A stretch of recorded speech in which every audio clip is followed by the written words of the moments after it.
Blessings on blessings, everyone.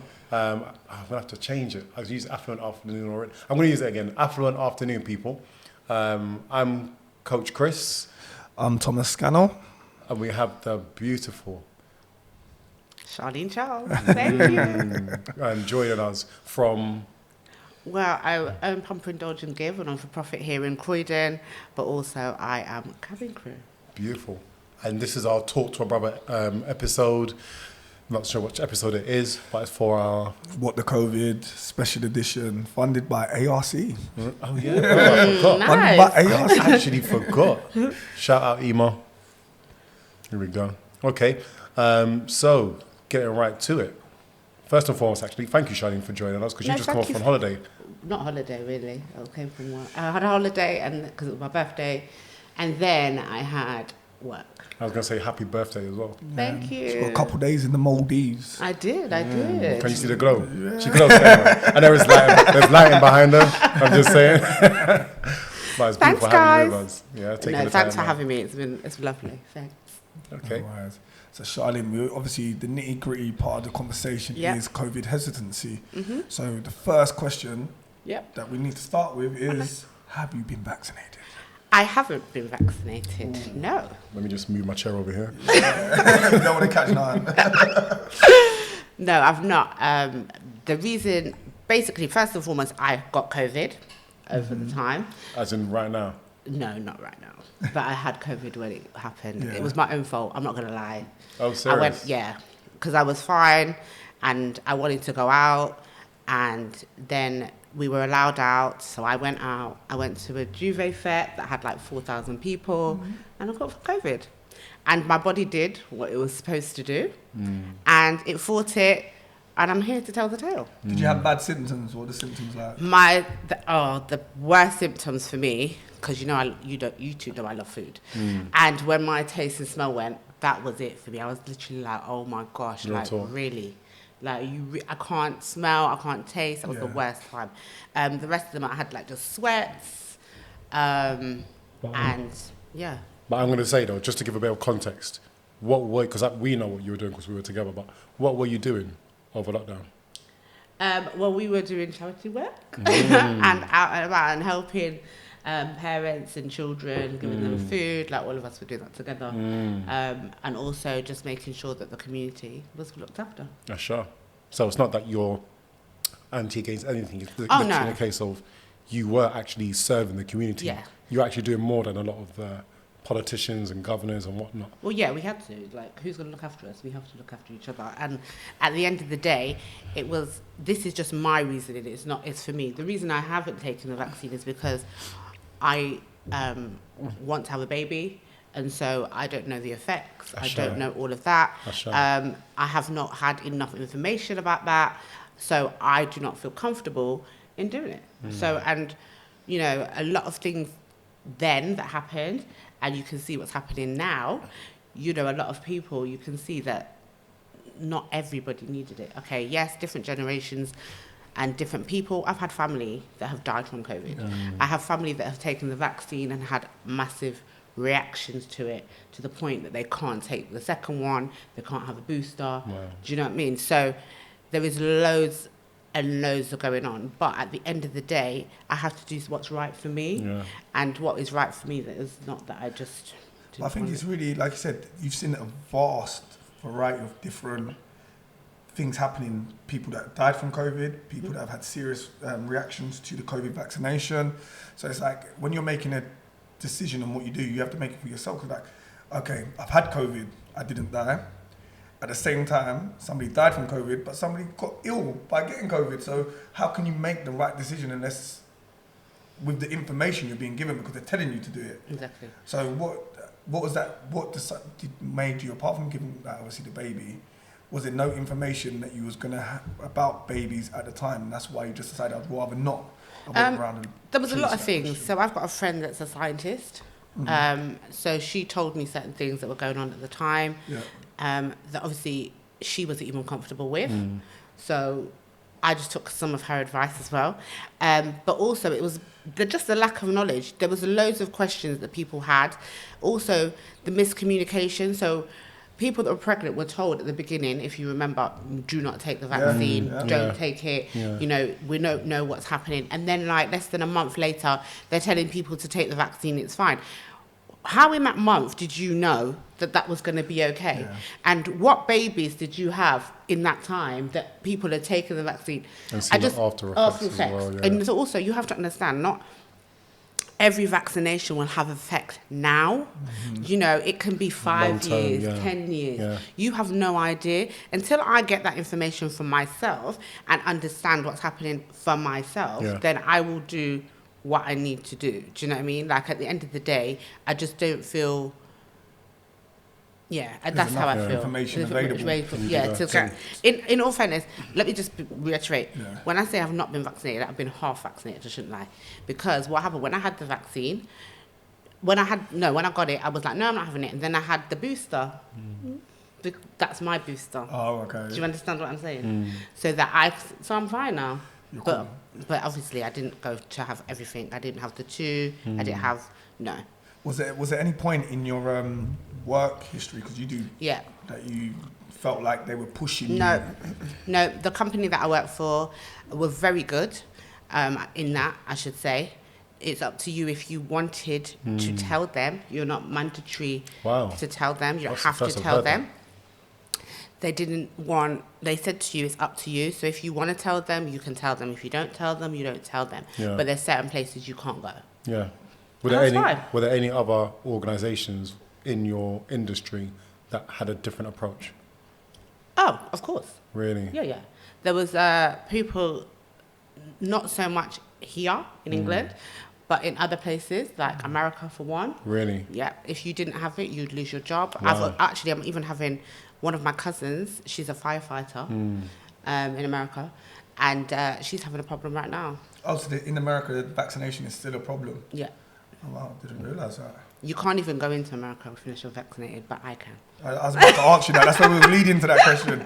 I need to know your thing, because I want to go to New York, and it's like, you're telling me you're going to Washington, so there's no travelling if I ain't vaccinated? If for a normal passenger, unless you've got American passport, and then... So there's no way. That's a good reason to not go to America. Just I ain't going to America. I don't know what the appeal is. Anyway, that's a whole other conversation. What the USA is going to be another conversation. Why would you go there?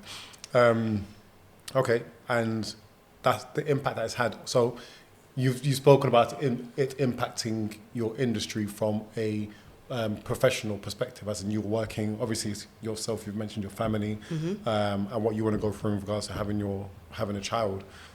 How did you see it impacting like the community within your industry? So people that did want to travel to see family, people who are used to going on holidays, people whose escapism or breaks away from things couldn't travel because of that. Well, I had a lot of my friends in my family.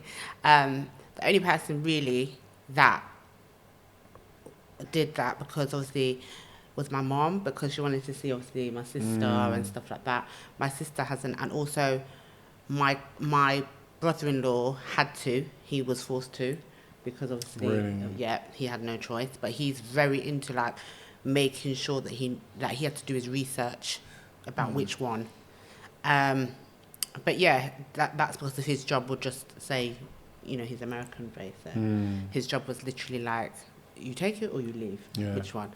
But the rest of my family and where I was, nobody really took it. So they just said no because they don't feel comfortable, and that's the bottom line. Like people there wasn't enough information. It was mixed signals, mixed communication.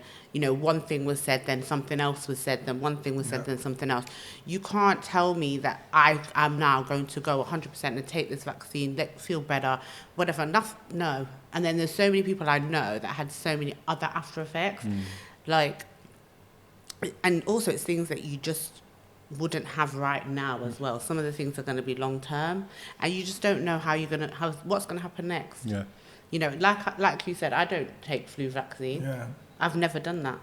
I've never had it. That was going to be another question. Why am I going to do this? And I didn't feel... The only reason I actually did in the end was just because I wanted to kind of like make certain people around me thinking, oh, I'm going to do it, but I didn't. She lied. That's what she said secretly. I told them and I didn't. I lied.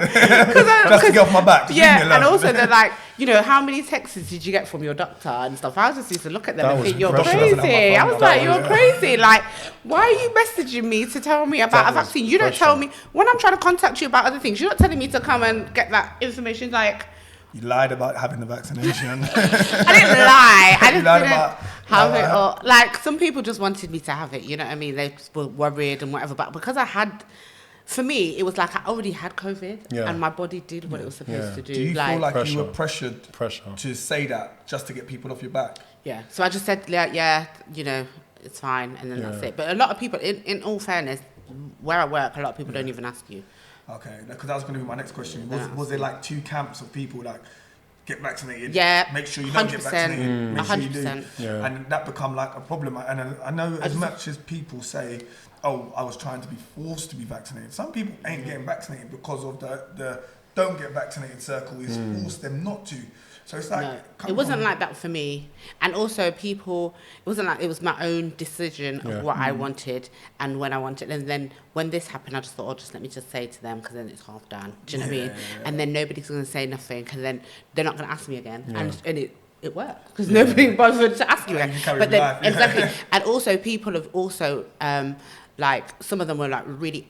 like, you need to have it, you know, why are you not having it, you don't know what's in other vaccinations that you take, and you take this and this and this. I'm like, that's not the point. They've had centuries of research and stuff. They can come, when I ask them a question, they know exactly what they're going to tell me about it. But do they? If you go back to like the flu vaccine, which was one of the first ones, that was I don't know about the flu vaccine. I'm talking about.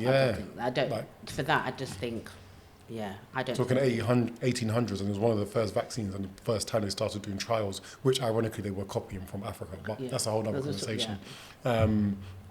So, although you've mentioned some of the people who are putting pressure on, or industries or whatnot, putting pressure on, have their perspectives and energies and approaches to the vaccine changed since the enlightenment of Pfizer and other people coming out? 100% it has changed, because obviously reparations, by the way, I'm just getting to True, 100% it's changed.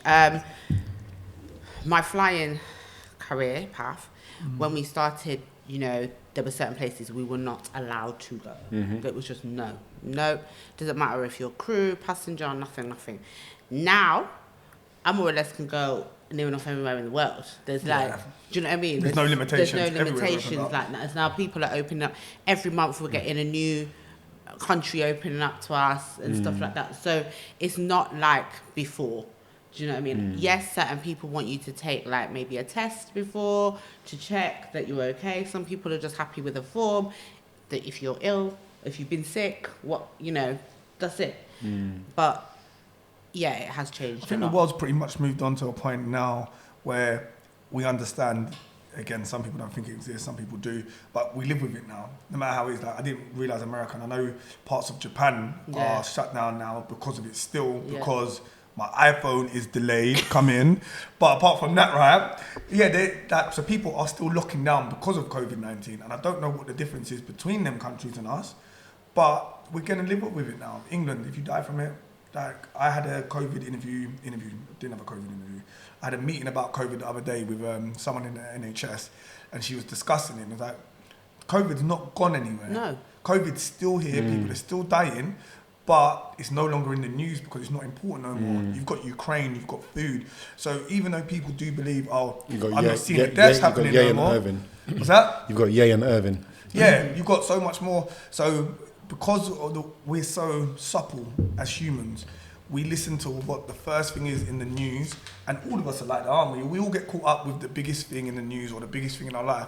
And COVID just happens not to be that no more. Like, no one I know cares about the vaccine or about COVID anymore. But the reality is, we can still die from it tomorrow. Of course. But you can still, but the thing is as well, you can still die from flu. Yeah. So, like, at the end of the day, you could still die from flu. Nobody talks about that. I can still die from flu. I can still be hit by someone that's drinking down the road. Exactly. More people die from alcohol consumption than any COVID or any flu.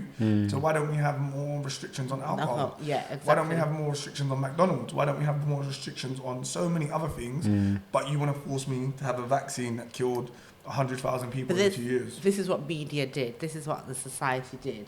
This is what the government wanted you to believe. So it's not like, you know, all of these play into hands. So when the government said something, they made sure that the media was on it and pushed it to make you feel like, you know, I worked with children, you know, as well. Like we had children that were frightened that their parents were going to die if they got COVID and stuff like that. That's not a nice thing to see because obviously they're watching the news with their families and grandparents. And it's like, that's horrible. So at the end of the day, this is what media and the society and our government made sure was out there. It was manipulative. It was, you know, and it just tried to control us. It was like a control thing, and it tried to put you in. Okay, let's be honest. I did it. I stayed in my house for 10 days because not going nowhere, thinking something was going on. That's why I came to pick you up. Pick you up, yeah, exactly. To go out, to go sort out some stuff. You know, there was times where we all did that, but that's the control. There was no time I stayed in my house. No, I know. But that's because just so everyone knows. We had work for you to do. I made sure you took busy. I was like, we had to make sure that you were busy. I think during the lockdown, Tom and myself probably saw more of London than we've ever seen in our lives. Yeah, it's true. That is true. But remember, you had to go get the fridge. Remember? Yeah. Oh yeah. So So at the end of the day, I just think that that's what the media and government trying to do. So if you was to say in hindsight, or if this ever happened again, and you would support the vaccination, or you would say, you know what, it was needed, how would you advise the government to do a better job at saying this needs to be done in our community specifically? I think for us, especially as black people, we're always reluctant because when it comes to us, you know, they don't like us, this kind of thing. Like, they feel like they don't like us, they want us dead first kind of thing. So give it to them, give it to the BAME community, you know, and let's try it and see what works. So, really... Kill some white people first is what you're saying. No, I'm not saying that. I'm not saying that at all. Racist. No, I am not saying that. That's really what she's saying. I'm the Asians and the white people first, black people second. I'm going to start throwing in some anti-words.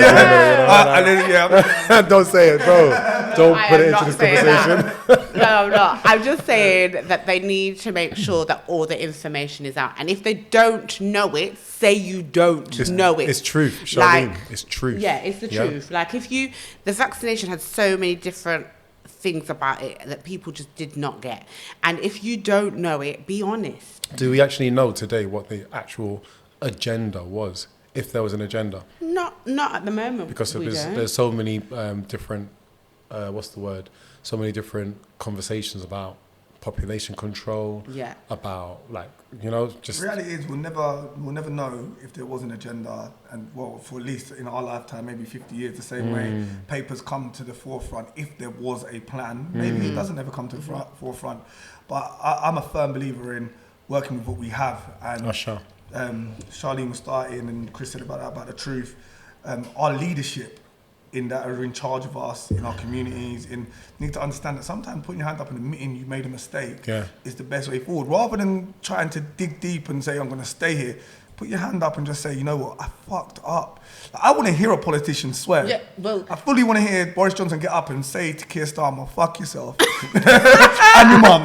No, like, they're rude to each other, but they're trying to be formally rude. Like, can you just put your hands up? Yeah, and I'm just sorry. be honest. And just be honest. This is what I'm saying. Be honest. Like, if it was the honesty, I think when you have something like this, you need to be honest and truthful. Once you're truthful and honest, because let's be honest, if they said, you know what, we don't know. If they came to you and said, you know what, we think that this vaccine would actually help you, but we don't know. But, you know, if you want to take it, take it. If you don't, we get it. Do you know, you wouldn't have been like, no. You might have been like, do you know what, let me see. People were getting fined, remember? It was a complete opposite. People being fined. I know. People being arrested. You can't be, remember, we couldn't go, well, we could, but people couldn't go how many we had to get pardoned from the council. We had to get the form. We had to get the form to say... We had to get pardoned from council to do our deliveries to the vulnerable. Yeah. So we had to be... So if we didn't have that, we could have been Supposedly you should have been inside, yeah. Do you see what I'm saying? So at the end of the day, I think if you were honest about it, the honesty, the truth, that's what needed to happen. Like, I don't think... And also, the other thing as well is that you're seeing your government saying one thing and doing another. Yeah. And I think that when you get that, it's not good. Like, So that's Boris just- out here living his best life, but yet Literally. 2 seconds ago he was dying with COVID in hospital. So which one is it? Yeah. And if you were in hospital and that's severe, how are you out partying, sir? That was a performance and a half. Thinking Right. about it, that guy was on camera and the nurses were giving verdicts and whatnot. Do you understand His what arm I'm saying? hanging off the bed, off the So this is what stretcher. I'm saying. Like, you got to be honest. I And think it's a case of that. With that honesty comes accountability as well. And I think this is what the challenge is, because a lot of people fear the truth. Because the real truth of the matter is, if they're not fit enough to be leaders of themselves or their own households or the country, accept that and step down. It's the ego that fights. It's an ego. Step down and let somebody who's authentic, genuine, and actually for the people step in and I think what you're saying is nice. practically. But it practically doesn't exist, because who is running a perfect household? Who's running a household? We can well, all what say is a perfect household? That's what I mean. Exactly. So he What might is I it? didn't say he is, perfect, by the way. Yeah. but he Did might I? believe he's doing a good household. He might believe his household. No, but he didn't Bro, believe these this. guys- Come I don't on. know. I'm going to Come spoke on. to the gentleman, and Come I would on, like, you could- I you would- can- I would Are like to we talking about Boris now? Are we inviting I would Boris like on the to show? presume- Yeah, you yeah, might- straight invite to Boris. Yeah. I wouldn't like to presume what he thinks and how he does it. So I can only look. He decided to be leader and wanted to be leader. So he believed he was doing the best for the people in the country. That's unless you believe that he is a lizard man that's trying to take over everybody. That's it. So giving him the benefit of the doubt that he wants the best for the country, which I tried to give everybody unless I spoke to them, he was doing what he thought was best and fucked up. No, Best yeah, interest. he wasn't.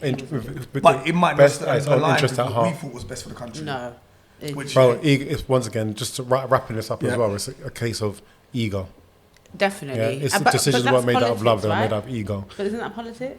That is politics. That's a lot of That is decisions. politics. Yeah. Yeah. That's sure. And that's not saying that politics. That's not saying it's right. 'Cause No. That's an easy. No. way no, to I'm just not go. saying that. Right. Like I mentioned, I don't watch all these celebrity shows, but for whatever reason, it came up on one of my timelines yesterday. Hancock was in. I think it's Hancock, is it? Yeah. He's in one of Hancock, these celebrity houses, Yeah, he and he is. was doing some public apology and got hugged by some black woman, and there was like, "Oh, we Charlene. forgive you." Is that Charlene? And I was just like, if And- the shoe was on your other foot, and you've been a leader of a whole country, and you've openly admitted on public TV, if the shoe was on my foot, or it was a black guy doing that same That thing, wouldn't happen, and no. saying, "Do you know what? I think he did swear.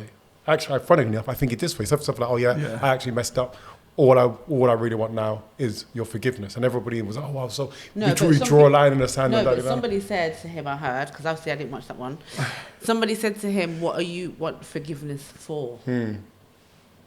And that was a good question. But I But don't it think got he drawn. finished that. They're Yeah. like literally, once again, same as everything else within history or their story and how it works. It gets dusted under the cover because actually, you know what? I knew I was making a mistake. I lied. I'm admitting it now. I want forgiveness. Turn the other cheek. Let's move on, kind of thing. But it just, you can't move on from everything that's happened, because the things that It's you easy to say from a caused, privileged yeah, position. Exactly. And when we're dealing with people like that are in a People have community, lost yeah, lives. Exactly, lost lives, Lost income. right. Lost time. You don't get time back. But in all fairness, you don't get time back, but it was a good time as well. I know, like, Yeah. for some people, it was a peace moment. Yeah. And it was to reset. Yeah. You know, obviously, COVID had some really bad effects, let's not lie. But there was time, you know, now, for me, I've always appreciated my family, but other people now, I can see how they've appreciated the people around them. Should be. The people around them, their family, you know, their friends, they now know who's for you and who's not. You understand? Them kind of times brought out certain things, which and I think is a good thing. I agree. But, you know, at the same time, this government, I don't believe that this government was the best in this. Yeah. Thank you, Charlene, Okay. for that, and thank you for your time. And what a way That's to end okay. it. That's beautiful. Yeah. That's beautiful. Leadership is very personal to each individual and how we take it. So I think we should be our own leaders and push through like that and be leaders of our own communities. Yeah, sure. But, Yeah, sure. that's another episode of Talk to a Brother with a sister. I love that. You guys, sending you all an abundance of love, light, peace, joy, and now eternal blessings. Thanks, guys, for having me. Pleasure. Thank you, Charlene. Thank you.